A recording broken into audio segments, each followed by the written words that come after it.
Hey all, welcome to the new session of Social Science.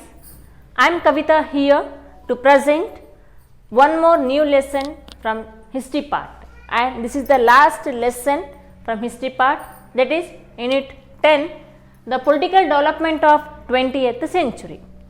In today's session we are going to learn on these main topics. Those are introduction, the First World War and as well as Russian Revolution.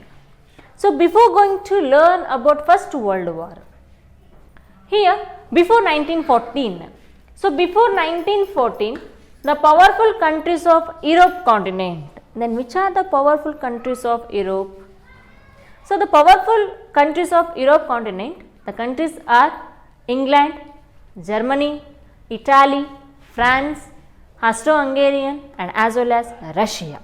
So, these nations want to establishment of their power over the colonial areas. So that the competition started among the European countries.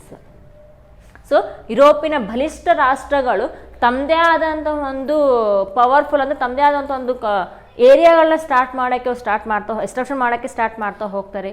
The powerful countries of Europe ಯಾವ್ಯಾವಿಲ್ಲಿ? Germany, England, France, Italy, Austro-Hungarian Empire and as well as Russia. So, these nations want to establishment of their power over the colonial areas. So that the competition started among the European countries in the field of technology, in the field of military, in the field of weapons. So, the competition started among the European countries, especially weapons, because they wanted to prove their powerful countries of the world. ಅವ್ರಿಗೇನಿತ್ತು ಅಂತಂದರೆ ನಮ್ಮದು ರಾಷ್ಟ್ರ ಬಲಿಷ್ಠವಾಗಿದೆ ಅಂತೇಳಿ ತಮ್ಮ ದೇಶವನ್ನು prove ಮಾಡೋಕ್ಕೋಸ್ಕರ ಇಲ್ಲಿ ಒಂದು ಕಾಂಪಿಟೇಷನ್ ಸ್ಟಾರ್ಟ್ ಆಗ್ತಾ ಬರುತ್ತೆ ಇಲ್ಲಿ. So the competition started among the European countries in the field of science and technology, in the field of industrialisation and in the field of weapons and the military. ಇವಿಷ್ಟು ಕ್ಷೇತ್ರದಲ್ಲಿ ತಮ್ಮದು ರಾಷ್ಟ್ರ ಬಲಿಷ್ಠವಾಗಿದೆ ಅಂತ ಹೇಳಿ ತಮ್ಮನ್ನು ತಾವು ಪ್ರೂವ್ ಮಾಡ್ಕೋಬೇಕು ಅಂತ ಹೇಳಿ ಕಾಂಪಿಟೇಷನ್ ಸ್ಟಾರ್ಟ್ ಆಗ್ತಾ ಬರುತ್ತೆ ಅಲ್ಲಿ. And next here the competition started among the European countries to production of weapons. ಶಸ್ತ್ರಾಸ್ತ್ರಗಳನ್ನ ಪ್ರೊಡಕ್ಟ್ ಮಾಡೋದ್ರಲ್ಲಿ ಪ್ರತಿಯೊಂದು ರಾಷ್ಟ್ರದ ನಡುವೆ ಒಂದು ಕಾಂಪಿಟೇಷನ್ ಸ್ಟಾರ್ಟ್ ಆಗ್ತಾ ಬರುತ್ತೆ ಇಲ್ಲಿ. And each and every nation had a strong military. ಪ್ರತಿಯೊಂದು ದೇಶ ಕೂಡ ಇಲ್ಲಿ ಏನಾಗುತ್ತೆ ಅಂತಂದರೆ ತಮ್ಮದೇ ಆದಂತಹ ಒಂದು ಬಲಿಷ್ಠ ಸೈನ್ಯ ಪಡೆ ಇರುತ್ತೆ ಇಲ್ಲಿ. ಹಾಗಾಗಿ ನಮ್ಮ ರಾಷ್ಟ್ರ ಒಂದು ಸ್ಟ್ರಾಂಗ್ ಇದೆ ಅಂತ ಹೇಳಿ ತಮ್ಮನ್ನು ತಾವು ಪ್ರೂವ್ ಮಾಡ್ಕೊಳಕ್ಕೋಸ್ಕರ ಇಲ್ಲಿ ಕಾಂಪಿಟೇಷನ್ ಸ್ಟಾರ್ಟ್ ಆಗ್ತಾ ಬರುತ್ತೆ. And they want to extend the geographical areas. ತಮ್ಮ ಭೌಗೋಳಿಕವಾಗಿ ತಮ್ಮ ರಾಷ್ಟ್ರನ ಎಕ್ಸ್ಟೆಂಡ್ ಮಾಡೋಕ್ಕೋಸ್ಕರ ಒಂದು ಕಾಂಪಿಟೇಷನ್ ಸ್ಟಾರ್ಟ್ ಆಗ್ತಾ ಬರುತ್ತೆ ಇಲ್ಲಿ. So this is the concept before 1914. And the next move on first world war. As I told here, the political development of 20th century, the lesson name is there. Then what was the changes? What was the change in the 20th century?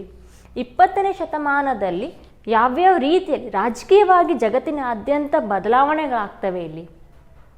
Entire 20th century, the beginning of the 20th century had completely the crucial era, because the world had seen 2 world wars. 20ನೇ ಶತಮಾನದಲ್ಲಿ ಒಂದು ಹೇಳಿದೆ crucial war ಅಂತ year ಅಂತ era ಅಂತ ಹೇಳಿದೆ ನಮ್ಮಲ್ಲಿ, ಅತಿ ಕಠೋರವಾದಂಥ ಯುಗ.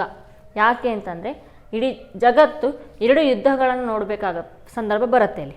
ದೋಸ್ we call first world war and second world war. In first world war and second world war in the human history, ಇಡೀ ಮಾನವ ಇತಿಹಾಸದಲ್ಲಿ ಇಂಥದ್ದೊಂದು ಯುದ್ಧ ಎಲ್ಲಿಯೂ ಆಗೋದಿಲ್ಲ. Because not only 1000 people, not only 2000, number of million and billion people were died in the first world war and as well as second world war. So that we call the first world war and second world war, it's one of the crucial war in the human history. ಅತೀ ಒಂದು crucial war ಆಗುತ್ತೆ ಇಲ್ಲಿ. ಯಾಕಂದರೆ ಕೇವಲ ಸ್ವಲ್ಪ ಜನ ಅಷ್ಟೇ ಇಲ್ಲ, ಇಲ್ಲಿ ಬಹಳಷ್ಟು ಜನರು ತಮ್ಮ ಪ್ರಾಣವನ್ನು ಮುಡಿಪಾಗಿರ್ತಾರೆ ಈ ಒಂದು ಯುದ್ಧಕ್ಕಾಗಿ. ಸೊ ದಟ್ ವಿ ಕಾಲ್ ಮಹಾಯುದ್ಧಗಳು, ಅಂದರೆ ವರ್ಲ್ಡ್ ವಾರ್ಸ್ ಅಂತ ಕರಿತೀವಿ ನಾವಿಲ್ಲಿ. First world war and second world war. Then what was the reason for the first world war and when it was started and between whom did the war took?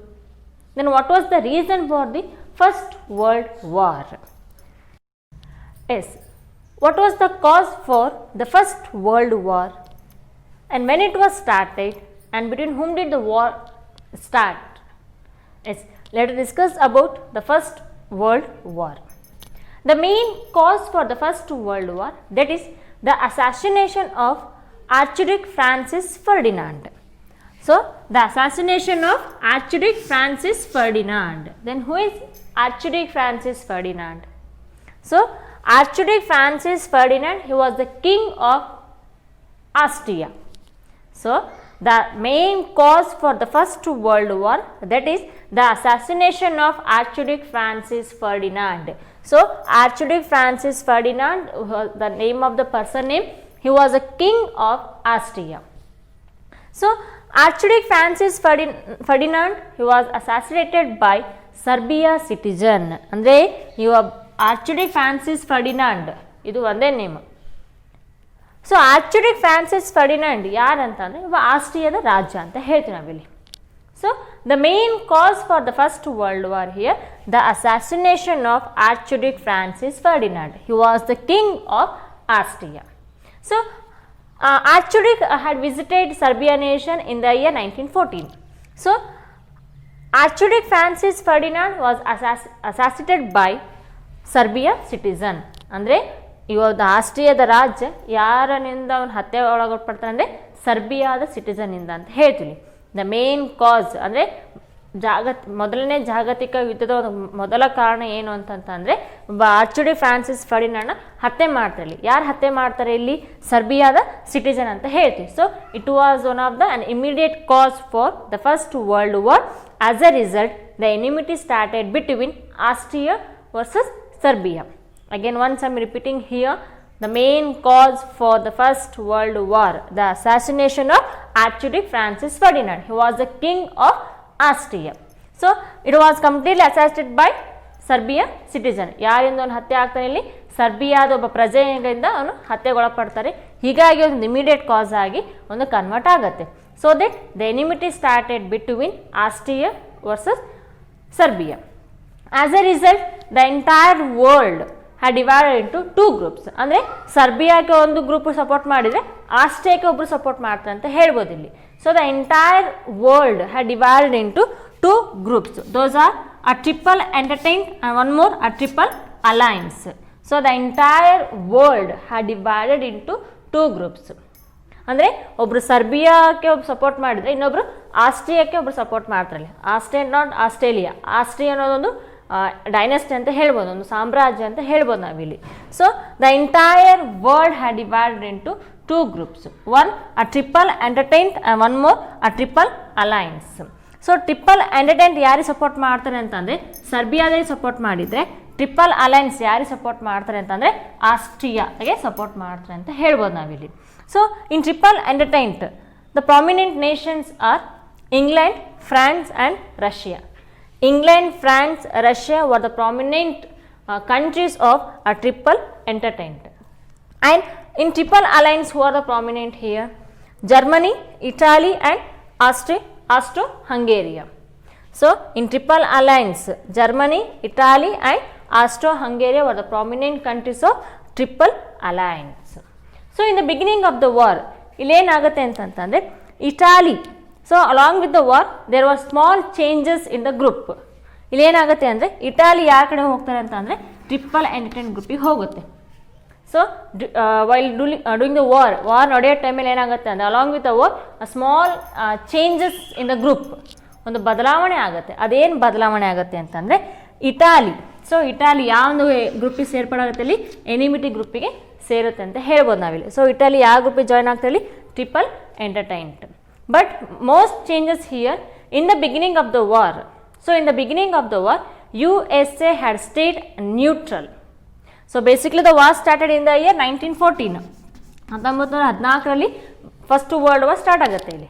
So in the beginning of the war, which nation had become neutral? That is USA. So United States of America had neutral from the first world war. When USA had joined, where USA had entered the first world war, the entire first world war had changed its direction. ಯಾಕೆ first you S ಏನಾಗುತ್ತೆ ಅಂದರೆ neutral ಆಗಿರುತ್ತೆ ಇಲ್ಲಿ. So United States of in the beginning of the war, first 2 years, United States of America completely had become neutral from the war. The later on, USA had entered the First World War. When USA had participated in the First World War, entire the world had become changed. ಅಂದರೆ ತಮ್ಮ ಡೈರೆಕ್ಷನೇ change ಮಾಡ್ಕೊತ ಹೋಗ್ತಿರಲಿ. So ಮೊದಲು neutral ಆಗಿರುತ್ತೆ, ಆಮೇಲೆ participate ಮಾಡ್ತಾರಲ್ಲಿ. So reason ಏನು ಅಂತಂತಂದರೆ Germany. So Germany had collapsed the entire ship of America. ಅಂದರೆ America ಹೇಗಾದರೂ ಒಂದು ಯುದ್ಧದಲ್ಲಿ ಭಾಗವಹಿಸಬೇಕು ಅಂತ ಹೇಳಿ ಜರ್ಮನಿ ಏನು ಮಾಡುತ್ತೆ ಅಂತ ಅಂದರೆ ಜರ್ಮನಿ ಒಂದು ಅಮೇರಿಕದ ಹಡಗುಗಳನ್ನ ಕಂಪ್ಲೀಟ್ಲಿ ಒಂದು ನಾಶ ಮಾಡುತ್ತೆ ಇಲ್ಲಿ. So Germany had collapsed the entire ship of America. ಅಂದರೆ ಅಮೇರಿಕದ ಬಂದರುಗಳು ಮತ್ತು ಹಡಗುಗಳನ್ನ ಕಂಪ್ಲೀಟ್ಲಿ ನಾಶ ಮಾಡುತ್ತೆ. ಹಾಗಾಗಿ ಯು ಎಸ್ ಏನಾಗುತ್ತೆ ಅಂತಂದರೆ ಫಸ್ಟ್ ವರ್ಲ್ಡ್ ವಾರ್ಗೆ ಪಾರ್ಟಿಸಿಪೇಟ್ ಮಾಡ್ತಾರೆ. So U S A first world ವಾರ್ಗೆ ಪಾರ್ಟಿಸಿಪೇಟ್ ಮಾಡ್ತದೆ ಅಂತಂದರೆ ಯಾವ ಗ್ರೂಪಿಗೆ ಸೇರ್ಬೋದು ಇಲ್ಲಿ? Of course triple entente. ಯಾಕೆ ಅಂದರೆ ಇಡೀ ಬಂದರನ್ನು ನಾಶ ಮಾಡಿದ್ದು ಯಾವ ನೇಷನಲ್ಲಿ? ಜರ್ಮನಿ ಅಂತ ಹೇಳ್ತೀನಿ. So in the beginning of the war U S A had become neutral from the first world war. So first 2 years entirely U S ಏನಾಗುತ್ತೆ ಅಂದರೆ ನ್ಯೂಟ್ರಲ್ ಆಗುತ್ತೆ ಇಲ್ಲಿ, ಅಂದರೆ ಯಾವುದೇ ಒಂದು ಯುದ್ಧದಲ್ಲಿ ಪಾರ್ಟಿಸಿಪೇಟ್ ಮಾಡಲ್ಲ. The later on U S had entered the first world war.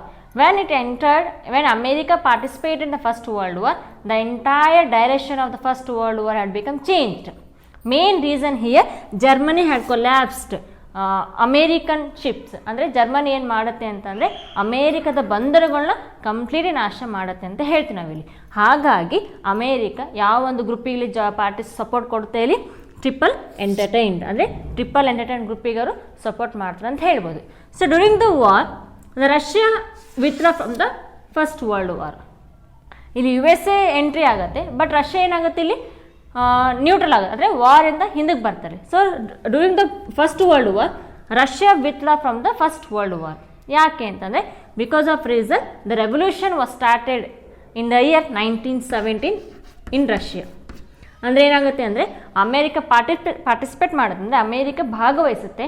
During the first world war in the year 1917 the revolution was started in the Russia, so that Russia was withdrawn from the first world war. The entire, so it means the first world war won by a triple entertained. ಅಂದರೆ ಈ ಮೊದಲನೇ ಜಾಗತಿಕ ಯುದ್ಧ ಯಾರು win ಆಗ್ತಾರೆ ಅಂತಂದರೆ triple entertained group ಅವರು win ಆಗ್ತಾರೆ ಅಂತ ಹೇಳ್ಬೋದು ನಾವಿಲ್ಲಿ. So the main causes, the king, the Archduke Francis Ferdinand was the main cause for the first world war. He was assassinated by the Serbia citizen. ಯಾರಿಂದ ಹತ್ಯೆ ಆಗ್ತಾರೆ ಇಲ್ಲಿ? ಸರ್ಬಿಯಾ ಸಿಟಿಸನ್ ಇಂದ ಹತ್ಯೆ ಆಗ್ತಾರೆ. Basically he was a king of Austria. Later on, as a result, the entire world had divided into 2 groups. Those are one triple entertained and triple alliance. In triple entertained, who are they? England, France and Russia. In triple alliance, Germany, Italy and Austro-Hungary.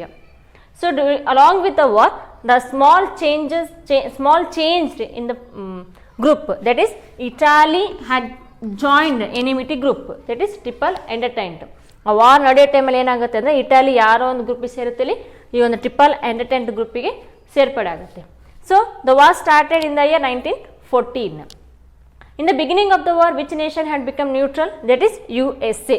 United States of America had become neutral from the First World War. The later on, USA had participated First World War. Then what was the reason here? Because Germany had collapsed American ships.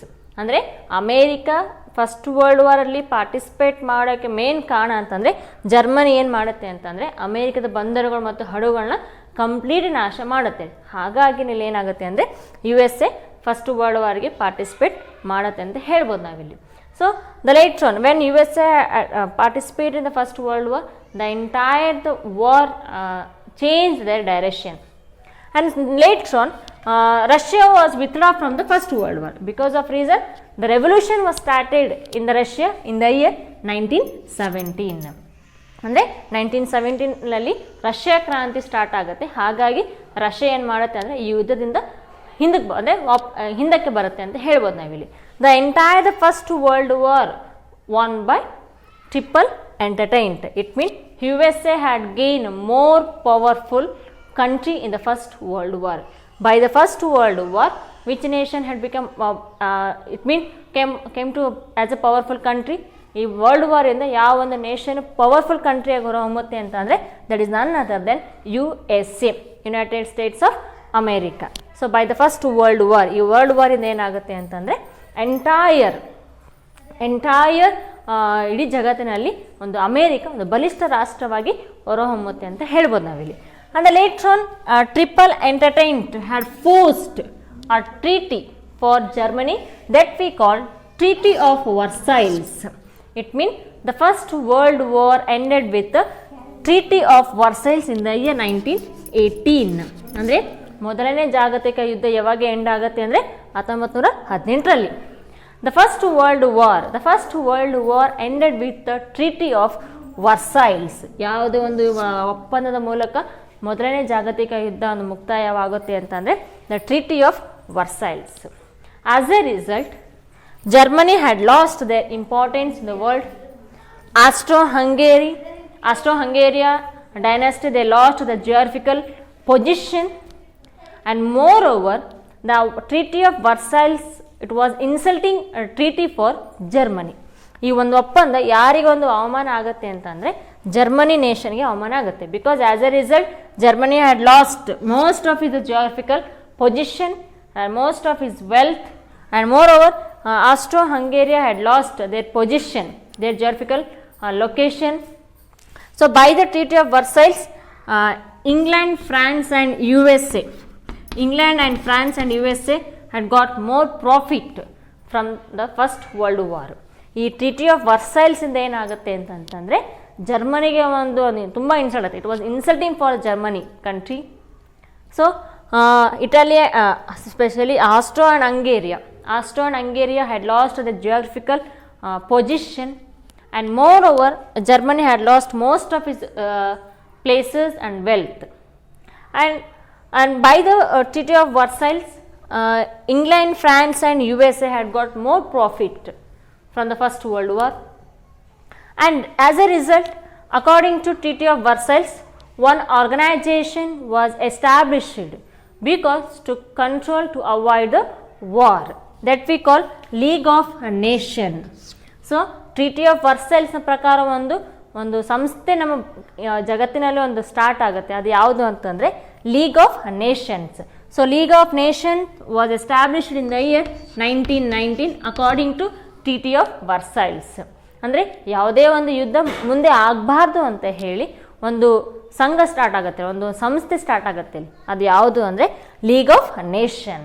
According to treaty of Versailles, one of the organization was established in the world that we call League of Nations in the year 1919 because of main intention to avoid the war. ಅಂದರೆ ಯುದ್ಧಗಳನ್ನ ಮಾಡಬಾರ್ದು ಅಂತ ಹೇಳಿ league of nation ನಮ್ಮ ಭಾರತದಲ್ಲಿ start ಆಗುತ್ತೆ.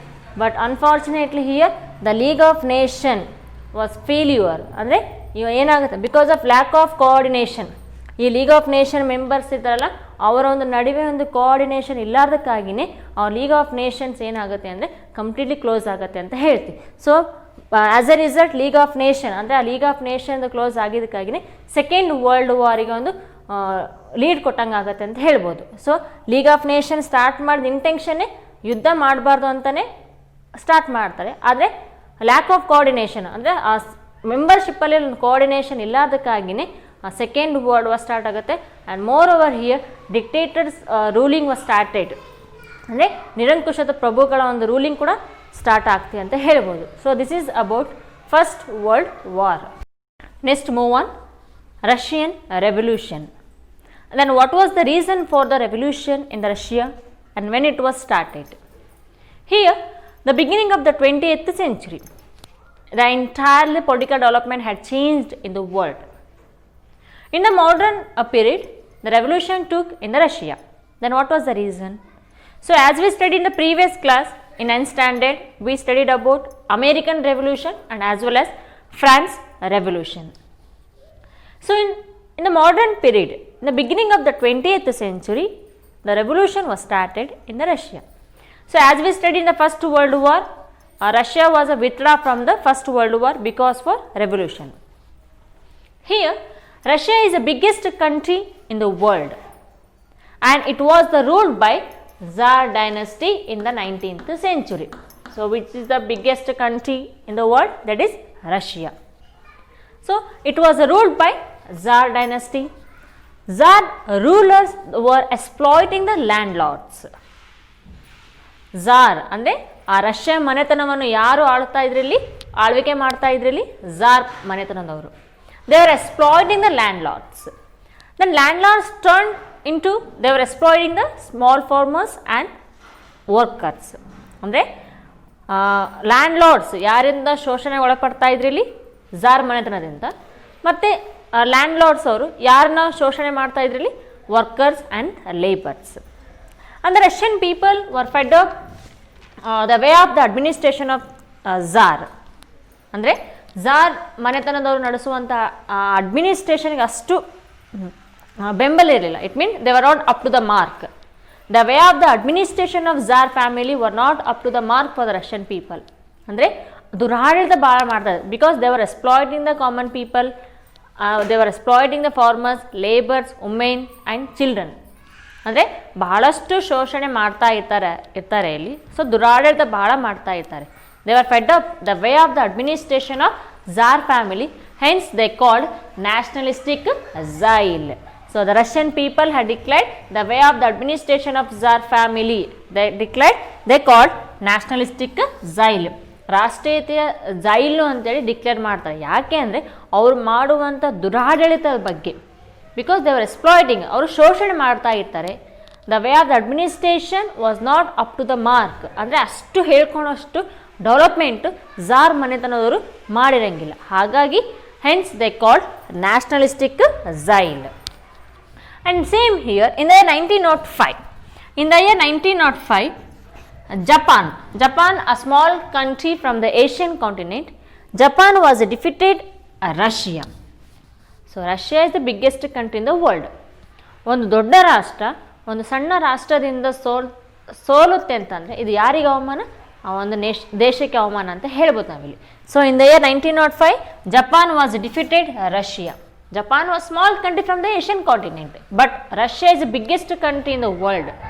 ಇಡೀ ಜಗತ್ತಿನ ಅತಿ ದೊಡ್ಡ ರಾಷ್ಟ್ರ ಯಾವುದು ಅಂತಂದರೆ ಅದು ರಷ್ಯಾ ಅಂತ ಹೇಳ್ತೀವಿ. ಆ ಒಂದು ರಷ್ಯಾ ಯಾರಿಂದ ಸೋಲುತ್ತೆ ಇಲ್ಲಿ? Japan. So Japan, a small country from Asia. It was completely against for Tsar family. The Russian people were against Tsar family. They started to revolt against Tsar rulers. They were boycott all the goods. They took arms to fight against Russia, to fight against Tsar. ಅಂದರೆ ಒಂದು ಸಣ್ಣ ರಾಷ್ಟ್ರದಿಂದ ಒಂದು ದೊಡ್ಡ ರಾಷ್ಟ್ರ ಸೋಲುತ್ತೆ ಅಂತಂದರೆ ಅಲ್ಲಿನ ಜನರು ಯಾರ ಮೇಲೆ ದಂಗೆ ಹೇಳೋಕ್ಕೆ ಸ್ಟಾರ್ಟ್ ಮಾಡ್ತಾರೆ ಇಲ್ಲಿ ಅಂತಂತಂದರೆ ಅದು ಝಾರ್ ಮನೆತನ ವಿರುದ್ಧ ಅಂತ ಹೇಳ್ತೀವಿ. So the Russian people they boycott all the goods, they took arms, they started revolt against tsar family. Then when revolution had become very famous and very popular across the country. ಅಂದರೆ ಯಾವಾಗ ಒಂದು ಕ್ರಾಂತಿ ಇಡೀ ದೇಶದಾದ್ಯಂತ ಒಂದು ಬಹಳಷ್ಟು ರ್ಯಾಪಿಡಾಗಿ powerful ಆಗುತ್ತೆ ಇಲ್ಲಿ, ಆ ಟೈಮಲ್ಲಿ ಝಾರ್ ಮನೆತನದವರು ಅವ್ರ ಮೇಲೆ ದಬ್ಬಾಳಿಕೆ ಮಾಡ್ತಾ ಇರಲಿ. At that time one of the person had entered in the Russian revolution. It is none other then Vladimir Ilyich Lenin. Vladimir Ilyich Lenin, a person had given direction for farmers, workers and as well as laborers because about revolution. ಆ ಕ್ರಾಂತಿಗೆ ಮಾರ್ಗದರ್ಶನ ನೀಡಿದಂಥ ವ್ಯಕ್ತಿ ಯಾರು ಅಂತಂದರೆ ವಾಲ್ಡಿಮಿರ್ Ilyich Lenin. The Vladimir Ilyich Lenin, a person had given direction for farmers, workers and laborers. When the farmers, workers and laborers they started to revolt against Russian ಝಾರ್ family, ಯಾವಾಗ ಅವರು ಝಾರ್ ಮನೆತನದ ವಿರುದ್ಧ ಹಂಗೆ ಹೇಳ್ತಾರೆ, ಆ ಟೈಮಲ್ಲಿ ಏನಾಗುತ್ತೆ ಅಂದರೆ ವಾಲ್ಡಿಮಿರ್ ಇಲಿಚ್ ಲೆನಿನ್ ಮೇನ್ ಪರ್ಸನ್ ಅಲ್ಲಿ. ಯಾಕಂದರೆ ಆ ಇಡೀ ದಂಗೆಗೆ ಒಂದು ಕ್ರಾಂತಿಗೆ ಮಾರ್ಗದರ್ಶನ ನೀಡೋರು ಯಾರಿರಲಿ ವಾಲ್ಡಿಮಿರ್ ಇಲಿಚ್ ಲೆನಿನ್. ಆ ಟೈಮಲ್ಲಿ ಏನಾಗುತ್ತೆ ಅಂತಂದರೆ ಝಾರ್ ಮನೆತನದವರು ಅವನನ್ನು ದೇಶದ್ರೋಹಿ ಅಂತೇಳಿ ಡಿಕ್ಲೇರ್ ಮಾಡಿ ಆ ದೇಶದಿಂದ ಹೊರಗಡೆ ಹಾಕಿಬಿಡ್ತಾರೆ. ಯಾಕಂದರೆ ಇಡೀ ಕ್ರಾಂತಿಗೆ ಒಂದು ರೂಪ ಕೊಟ್ಟಂಥ ವ್ಯಕ್ತಿ ಯಾರಂದರೆ ಲೆನಿನ್ ಇಲ್ಲಿ. ಯಾಕಂದರೆ ಲೆನಿನ್ ಮಾರ್ಗದರ್ಶನ ಕೊಡ್ತಾನೆ ಇಲ್ಲಿ ಆ ಕ್ರಾಂತಿಗೆ. ಹಾಗಾಗಿ ಝಾರ್ ಮನೆತನರು ಏನು ಮಾಡ್ತಾರೆ ಅಂತಂದರೆ ಅವನನ್ನು ದೇಶದಿಂದ ಹೊರಗಡೆ ದೇಶದ್ರೋಹಿ ಅಂತೇಳಿ ಅವನನ್ನು ಹೊರಗಡೆ ಹಾಕ್ತಾರೆ ಇಲ್ಲಿ. And when the revolution had become more powerful and very famous across the country, Nicholas II, then who is Nicholas II? Nicholas II, he was the last king of Tsar family. Tsar ಮನೆತನದ ಕೊನೆಯ ಅರಸ ಯಾರು ಅಂತಂದರೆ Nicholas second. When revolution had become more powerful across the country, the unavoidable Nicholas II was ran away from the Russia. That moment we call February 1917 revolution. ಯಾಕೆ February 1917 revolution ಅಂತ ಕರೀತಾರೆ ಅಂತಂದರೆ Nicholas second. So Nicholas second he was the last king of tsar family. He was ran away from the Russia, hands that we call February 1917 revolution. And later on, the power was shared by the moderates they called Menshevik. The moderates they called Menshevik. They declared Russia as a republic. ಅದರಲ್ಲಿ moderates group ಏನು declare ಮಾಡ್ತಾರೆ ಅಂತಂದರೆ Menshevik. The moderate group we call Menshevik. They declared Russia as a republic country. And later on during this time again Lenin return to Russia. ಅವಾಗ Lenin ಏನು ಮಾಡ್ತಾರೆ, ಝಾರ್ ಫ್ಯಾಮಿಲಿಯವರು ದೇಶದ ಬಿಟ್ಟು ಹೊರಗಡೆ ಹಾಕ್ತಾರೆ. ಮತ್ತೆ ಲೆನಿನ್ ಮತ್ತೆ ರಿಟರ್ನ್ ಆಗ್ತಾನೆ ಇಲ್ಲಿ.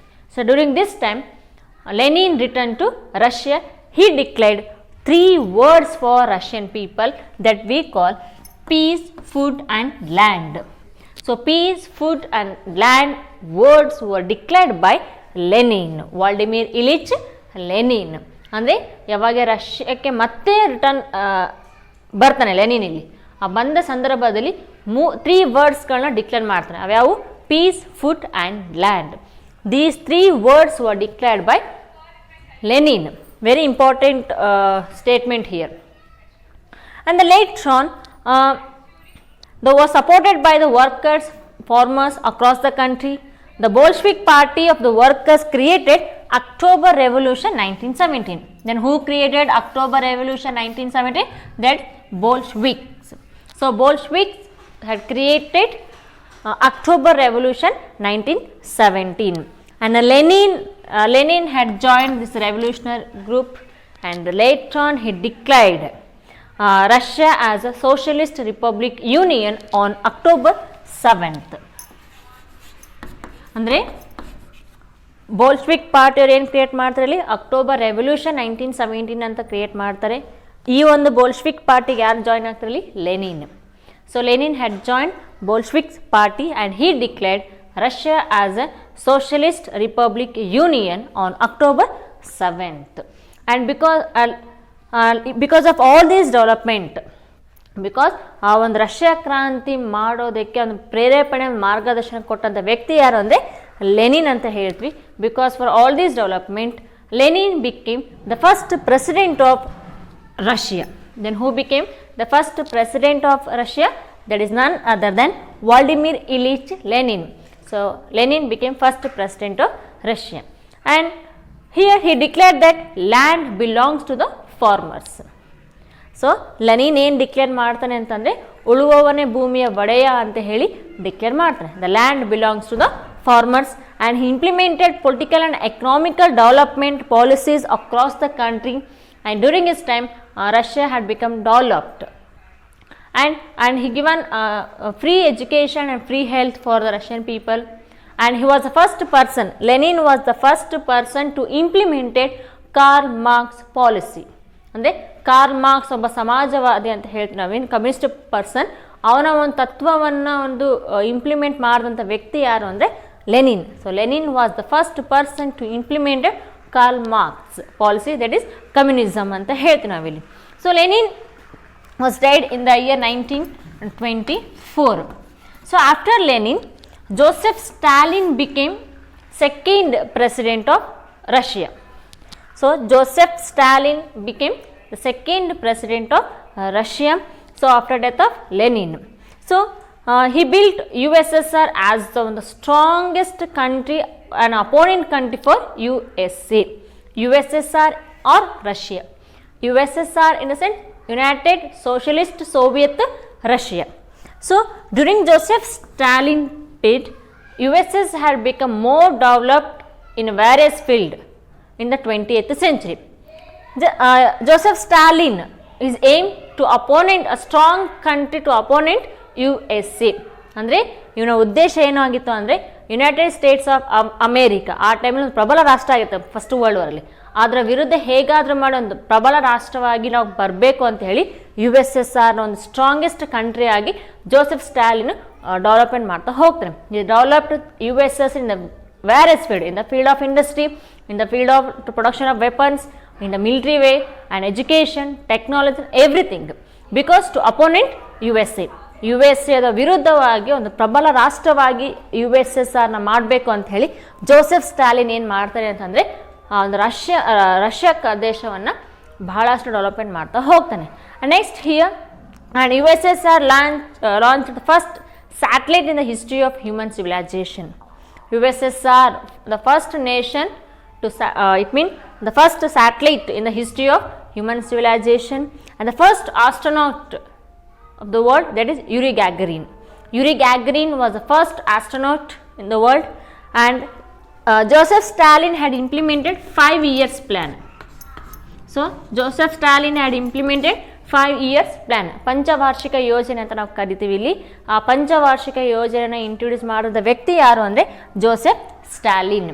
So even India has also taken 5 years plan from Russia. ಅಂದರೆ ಆ ಪಂಚವಾರ್ಷಿಕ 5 years plan was implemented by Joseph Stalin. Even ಆ country our Indian constitution was taken from 5 years plan from Russia. Because for all this development, ರಷ್ಯಾನ development ಮಾಡೋ ಒಂದು ಅವಸರದಲ್ಲಿ ಅಷ್ಟೇ ಒಂದು ತಪ್ಪನ್ನ ಜೋಸೆಫ್ ಸ್ಟಾಲಿನ್ ಮಾಡ್ತಾರೆ ಅಂತ ಹೇಳ್ಬೋದು ನಾವಿಲ್ಲಿ.